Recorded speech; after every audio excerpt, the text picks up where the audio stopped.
Bwana Yesu asifiwe. Ni mapenzi ya Mungu kuwepo mahali hapa siku ya leo.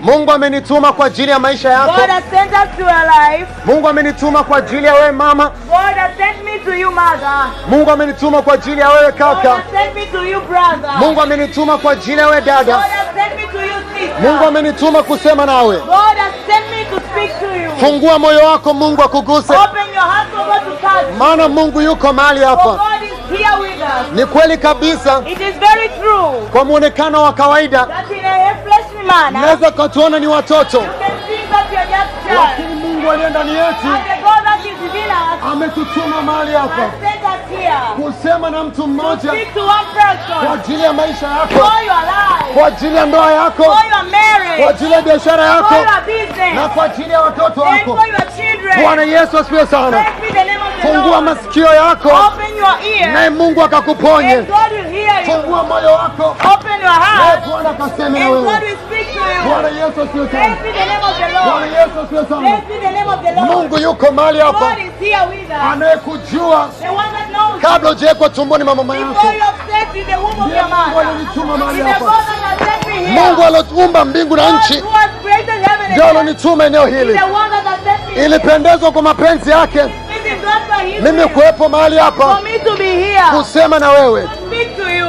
Bwana Yesu asifiwe sana. Blessed be the name of the Lord. Bwana Yesu asifiwe. Blessed be the name of the Lord. Ninakwenda kusema na wewe.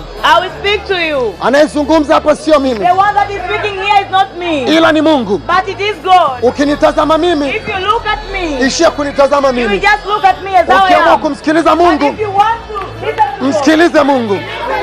Ni makusudio ya Mungu it's the will of God kuwepo mahali to hapa, be here. ni upendo wa Mungu It's the love of God kuwepo mahali hapa, to be here. ni neema ya Mungu It's the grace of God kuwepo mahali to hapa. be here. Yuko Mungu There ambaye is God that anakujua, knows you. yuko Mungu There ambaye is God that anakufahamu, knows you. na ni Mungu There ambaye is God that hajailinganishwa has never been na compared kitu chochote. to anything. Ni Mungu There ambaye is God that hajawahi has kufananishwa not been compared na jambo by lolote. anything. Bwana Yesu asifiwe sana. Blessed be the name of the Bwana Lord. Yesu asifiwe sana. Blessed be the name of the Fungua Lord. moyo wako, Open your fungua heart. moyo wako, Open your heart. Mungu akakuguse. And God will touch Fungua you. moyo wako, Open your heart. Mungu akakuponye. And God will hear you. Haleluya, haleluya. Hallelujah. Tutaenda haraka haraka kwenye maandiko, We will look at the scriptures. tutaenda haraka haraka kwenye maandiko. We will look at the scriptures. Bwana Yesu asifiwe sana. Blessed be the name of the Lord. Bwana Yesu asifiwe sana. Blessed be the name of the Lord. Bwana Yesu asifiwe sana. Blessed be the name of the Lord. Tutafungua kile kitabu cha Isaya ile sura 61. From the book of Isaiah chapter 61. Isaya 60, Isaya 60. Is Isaiah chapter 60. Mungu ananiambia usome kitabu cha Isaya ile sura 60.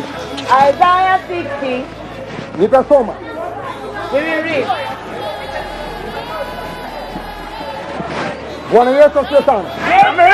Bwana Yesu asifiwe sana. Blessed be the name of the Lord.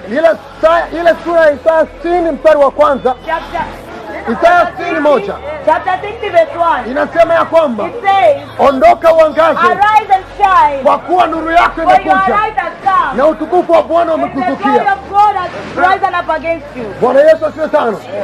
Maandiko yanasema ya kwamba The scriptures are saying, ondoka uangaze, arise and kwa shine, kuwa nuru yako for imekuja. your light has Mwana wa come. Mungu, Son of iko God, nuru imekuja juu ya maisha yako siku ya leo. into your life today. Iko nuru itainuka juu ya There is maisha yako light siku ya leo. that will come into your life today. Inawezekana unaona giza kwenye It is familia somebody yako. you see darkness in your family. Inawezekana unaona giza It kwenye is biashara somebody you yako. have seen darkness in your business. Inawezekana unaona giza kwenye mtaji wako. Darkness into your capital. Bwana Yesu asifiwe sana. Blessed be the name of the living God. Inawezekana unaonekana giza kwenye afya yako. That you see darkness in Mungu your life. ananiambia siku But ya God leo, is telling me today inuka that kaangaze, you should arise maana and nuru shine. yako imekuja For siku ya your leo. light has come today. Haijalishi unapitia It wakati doesn't mgumu matter kiasi which kind gani, of situation you're haijalishi una passing through. kipindi It kigumu doesn't kiasi matter gani, which kind of Mungu hardship ananiambia you're ya facing. kwamba God is telling me inuka that kaangaze,